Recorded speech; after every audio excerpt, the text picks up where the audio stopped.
Hey, what's up everyone? This is Derek Plavin and welcome back to episode 34 of How to Practice Jazz Guitar Efficiently. Now, if this is the first video that you've ever seen on this channel before, I would recommend that you go back to episode 1 and watch the videos in order whenever you can. I know they're really long, but do that if you want to benefit the most, because this is like a free online jazz guitar course that unfolds in a logical sort of manner, alright? But since you clicked on this video today, maybe check this one out first and see if you like it, and then you can take it from there. I just want to say really quickly that there's actually a great drinking game that goes along with this video today, and how it works is every time I say the word meter, you take a sip of your drink. So if you're feeling thirsty today, make sure you got one ready. So today I'm going to be talking about different kinds of ways that we could conceive the beat or meter in certain kinds of situations so that we could feel more comfortable with the time. So I'm just going to get right into it, and I'm going to begin by saying that there's an old saying in jazz that goes, the faster you play, the slower you count. And that's basically what we're going to be talking about largely today. Now, it should be pretty apparent for most of us already that playing at faster tempos, and particularly if we're improvising, is typically really difficult. And it's especially impressive if somebody can improvise at these fast tempos with these long continuous streams of eighth notes, or maybe 16ths at slightly slower tempos, or triplets, especially if they're doing this stuff through chord changes. So this stuff definitely takes work to develop. I'm not saying there's any shortcuts to being able to do this fluently, but there are certain strategies that we can employ to make it easier for us.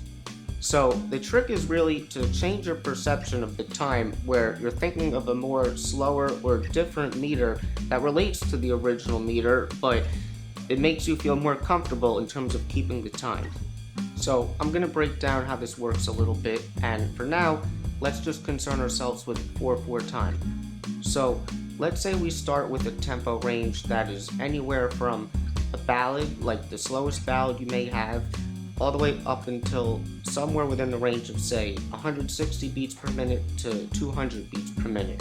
And this is subjective, the top end, and depends on the individual and how comfortable they are feeling the time as it gets faster and faster, but these aren't exact figures. I'm just using these numbers to help you understand the concept. So if you're playing a tune that lays anywhere within that large tempo range, the time is still slow enough, typically speaking, where you should be comfortable feeling quarter notes when it comes to keeping up with the time. And like I said before, obviously it depends on the individual and where their skill level is currently at. And also, because the beats are essentially longer and there's more space, when we're swinging our eighth notes, they tend to come out more with that triplet type of inflection, like we all know. And that's just because we have more space. But as the time gets faster and faster, that becomes less of a thing, even if you're still swinging. Now, as we start to approach more of a medium up kind of a tempo, even if you think that you could comfortably keep up with the time in a way where you're really feeling all the quarter notes, it generally starts to feel pretty frantic and rigid if you were to really do it in that kind of way. So we may want to start to feel the bigger beats so that we can start to feel more relaxed with the time. So basically what we would do is focus only on beats 1 and 3 of the meter so that we can start to perceive it essentially as half time. Now, you don't have to think of these what were half notes in the original meter as quarter notes now, but it can definitely help. So by doing this, we create a new meter where 2 measures of 4/4 of the original meter now becomes 1 measure of 4/4 in the new meter. And whatever the harmony is, we'll just adjust accordingly. So what that would mean is if you had a chord that lasted 1 measure long in the original meter, in the new meter you're kind of perceiving it now as lasting only a half a measure long. And if the chord lasted a half a measure in the original meter, now you would see it as really only lasting 1 beat. Now, when the tempo starts to get really fast, when we're really playing on something up tempo now, we can basically do the same thing again. So now what we would do is focus only on beat 1 of every measure. Now, even though this concept of feeling the bigger beats alone can really help a lot, this next point that I want to make, for me, really made me understand this whole concept a lot better. So I want to remind you of the idea of having a backbeat in the music.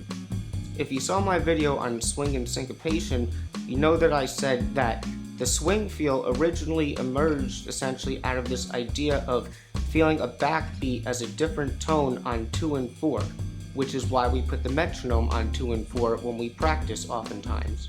The silence that we would have on beats 1 and 3 implies a different, more primary, heavy downbeat that creates a contrast and helps us get into the swing feel. So when we start to feel the bigger beats now in these situations, we want to essentially either adjust our metronome or at the very least be able to feel where this new backbeat would be in relationship to the new meter that you're perceiving. And if you do this, I think that this really helps a lot, and it's a lot better than if you're just kind of feeling the half time or the quarter time without a sense of a backbeat. So if we have a situation where we're going to think of the meter more as half time, then if we're going to practice with the metronome, we're going to set it to only click on what would be beat 3 of the original 4/4 meter, and this would become the 2 and 4 of the halftime meter. So just to show you what I mean, let's just say we have an original meter of around 200 beats per minute, and I set it to click on 2 and 4. That would be like this: 1, 2, 3, 4, 1, 2, 3, 4.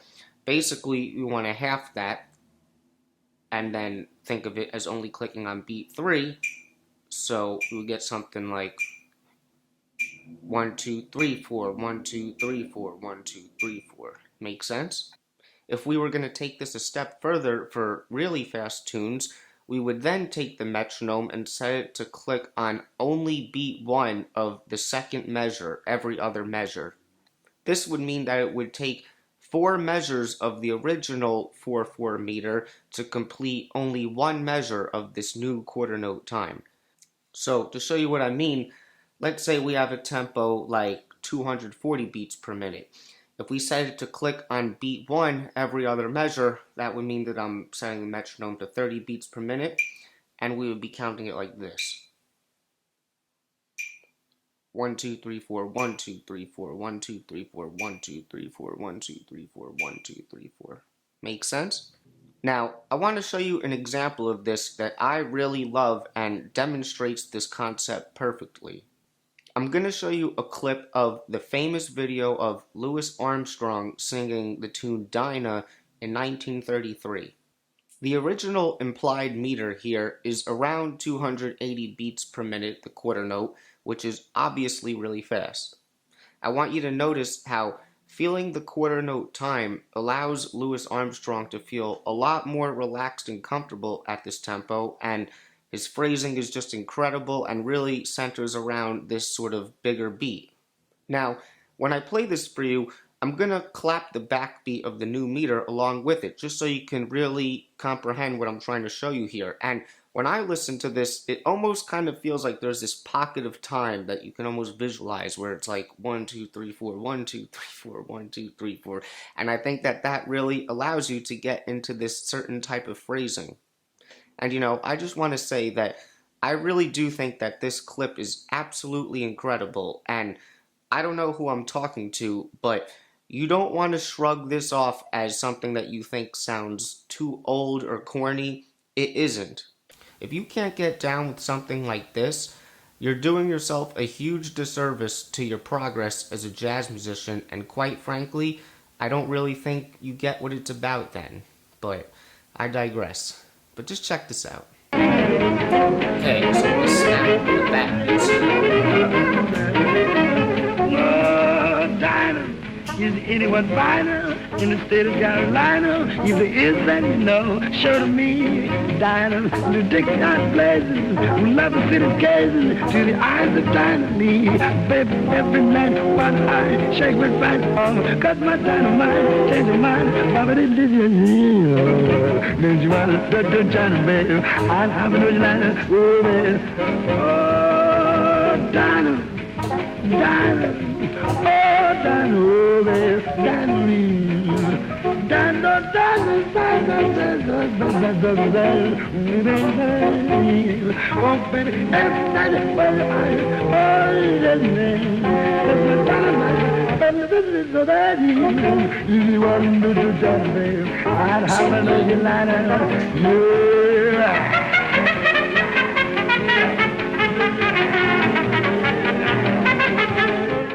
Okay, so if we could understand this basic concept, then the question becomes, how can we practice this? Now, this topic is about the time and doesn't necessarily have anything to do with the harmony, but for the sake of efficiency, it's good to develop this sort of thing along with the skill set of being able to play through changes as the tempos get faster and faster. This way, you'll get more bang for your buck. You could still practice this sort of thing along with a modal tune or some sort of static harmony if you wanted to, and you would do it in a similar way where you would start slow and gradually increase the speed, but it's just good to be aware of this. So what I would recommend is that you practice the same chord tones and half notes exercise that I've discussed in previous episodes, but as the tempos get faster and faster, you would just adjust the metronome accordingly now. So eventually you would be putting the metronome to only be clicking on beat 3 of every measure, and then as I get faster, eventually you'll be setting it so that it's only clicking on beat 1 of every other measure. You should notice that when you do this, it should feel a lot more comfortable than if you were to play at the same exact tempo but kept the metronome clicking on 2 and 4. And this is obvious, but the half notes that you play, regardless of whatever new meter you may be perceiving, are always going to relate back to the original meter of 4/4, okay? And as you start to get more fluent and comfortable, eventually you'll start to break away from the half notes like I've said in the previous videos. Now, I could demo this for you right now, but I really don't think I need to because I think the concept is pretty straightforward, and you've seen me practice the whole chord tones and half notes thing in the previous episodes, even if it wasn't employing these bigger beats yet. But if you stick with this kind of work consistently and eventually work your way up to faster and faster tempos, you should be able to eventually get to a point where you're able to do something similar to what I was at least attempting at the beginning of this video. And I just want to say, like I said in those previous videos on the chord tones and half notes, you want to let the other lines just naturally come to you. You don't want to force it. Your other work that you may be doing, assuming that you're putting in that work consistently, should help you be prepared to naturally break away from the half notes when you feel comfortable. I also want to say, because I forgot to mention this, that it can be equally as important to work on things like certain comping exercises but apply them to these faster tempos in the same type of manner. So you may want to try doing exercises like what I was describing in the first part of my videos on how to practice comping. And if you do that stuff and apply it to the faster and faster tempos, but start feeling the half time and the quarter time, that should make it easier, and this will develop your comping at these fast tempos. So the last thing that I want to show you today is basically the opposite of everything I already discussed. Although this concept is mainly used to help us feel more comfortable at faster and faster tempos, it essentially works the same way in the other direction and can be utilized if you wanted to do something like play 16th notes comfortably at perhaps slightly slower tempos. The thing is, just like it's generally harder for us to play, say, eighth notes at faster tempos while still perceiving a backbeat that is happening on 2 and 4 of the original meter, it is also hard to play 16th notes comfortably at, say, 120 beats per minute while we are still feeling the regular time with the quarter notes and the backbeat on 2 and 4. So in this situation, we want to now feel the smaller beats. What this means is that you would essentially now perceive the meter as if it was double time feel, so that one measure of the original meter would now become 2 measures of the original meter, and the 16th notes would now be perceived as eighth notes. So a great example of how you could practice this is to work with something like a blues, for example, but act as if the form was basically doubled. When you do this, you can still utilize the same chord tones and half notes exercise if you like, starting slow and gradually building up the speed so that by the time you started to get to a faster tempo, even if it was something like 120 beats per minute, now it would be almost like you're playing 16th notes comfortably at that tempo with the original meter and form. But it should feel easier since you're kind of perceiving them more as eighth notes now. Okay, so I do want to demonstrate this a little bit just to clarify some things. So what I'm going to do is I'm going to start with a basic jazz blues in the key of F, and like I said before, we want to be able to perceive this in more of a double time feel kind of way. So what I'm going to do is I'm going to take that original form and basically double everything up so that all the harmonic rhythms are basically twice as long. So I'll put it up so you can see what the changes look like, and with this new form now, I'm going to do the same chord tones and half notes exercise, just like I always say, and I may break away from that, but that's just like the foundation. And I think it's important to point out that this is different from what I would be doing if I was doing the chord tones and half notes in the way I described earlier in the video, if I was feeling more of a half time or a quarter note time at these faster tempos, because I know I didn't demonstrate that, but when you're doing that, the half notes that you would play would still be relating to the original meter. But what I'm doing here is I'm playing half notes that are relating to the new meter instead. And not that it needs a reason, but I think it's because if I was going to play half notes that related to the original meter in this situation, then what I would inevitably be doing is playing whole notes of this new meter. And there's nothing wrong with that, but I still want to have a situation that has a certain amount of motion or movement. So that's why I want to play half notes for this new meter, okay? So what I'm going to do in order to demonstrate this is I'm going to show you maybe 2 different tempos. I'm not going to show you the whole process right now where I really start slow and build it up gradually just for time's sake, but I'll show you 2 different tempos where the metronome is on 2 and 4 of what would be this new double time feel sort of meter.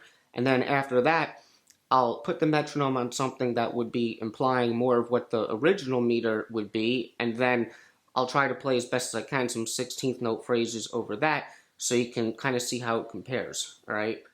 So I'm going to begin now with the metronome at 160 beats per minute, the quarter note, with the click on 2 and 4, and just remember that the form that I'm sticking to is basically what a regular blues is times 2, so every chord lasts twice as long. Alright, so I'm basically using this sort of faux form to be utilized as a practice tool to help me eventually be more comfortable playing 16th notes over a regular meter. Alright? 1, 2, 1, 2, 3, 4.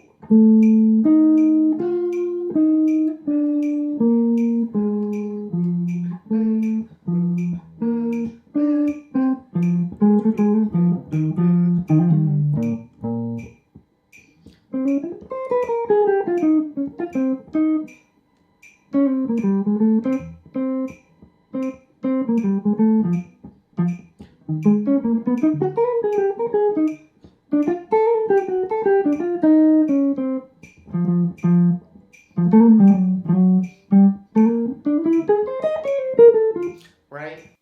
So what I'm gonna do now is I'm gonna move the tempo up a lot. I wouldn't move it up this much in a real practice situation, but now the quarter note is gonna be at 240 beats per minute with the double time meter, and the 2 and 4 would be like 120 beats per minute. And I think it's good to point out that what I'm essentially doing right now is I'm basically creating a situation where what normally was felt like 16th notes, if I'm going to play that, will now be felt more like 8th notes. And right now I'm doing it with this double time meter at a pretty fast tempo, and the metronome is still on 2 and 4.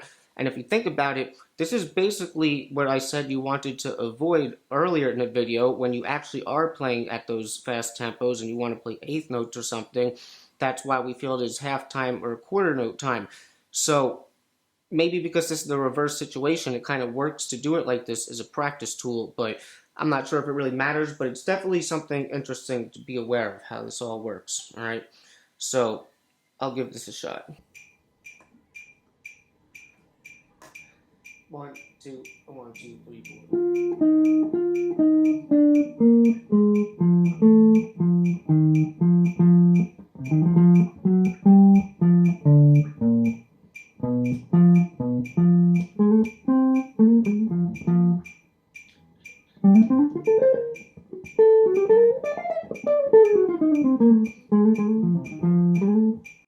Right? So, I don't know. That was alright. So, what I'm going to do now is I'm going to basically use the same tempo, but think of it now as the original meter. So 240 beats per minute double time is 120 beats per minute the regular time. So now I'm going to half the metronome so that it would be on 2 and 4 of that.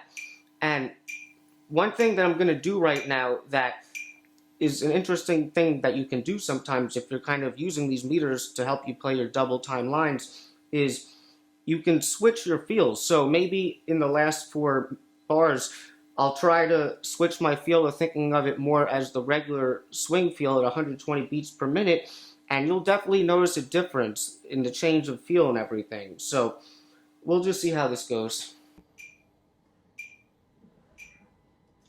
1, 2, 1, 2, double time now.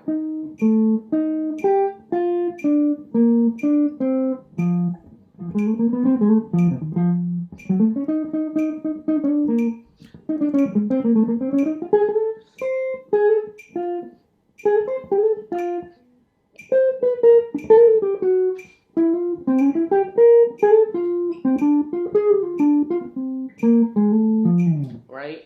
See how the feel switched? So I'm not really perfect with this. I'm working on it like everyone else, but hopefully you get the idea. So we're going to leave it there for today, and if anyone has any questions or anything they're not sure about or anything they want to say, just put it in the comments. I'm here to help.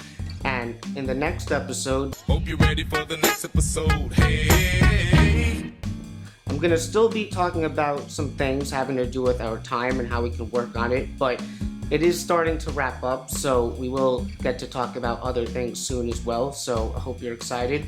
So if you enjoyed this video, I would appreciate it if you gave it a like, consider becoming a subscriber as well as a contributor to Patreon, where you get all the PDFs on this channel for only $5 a month.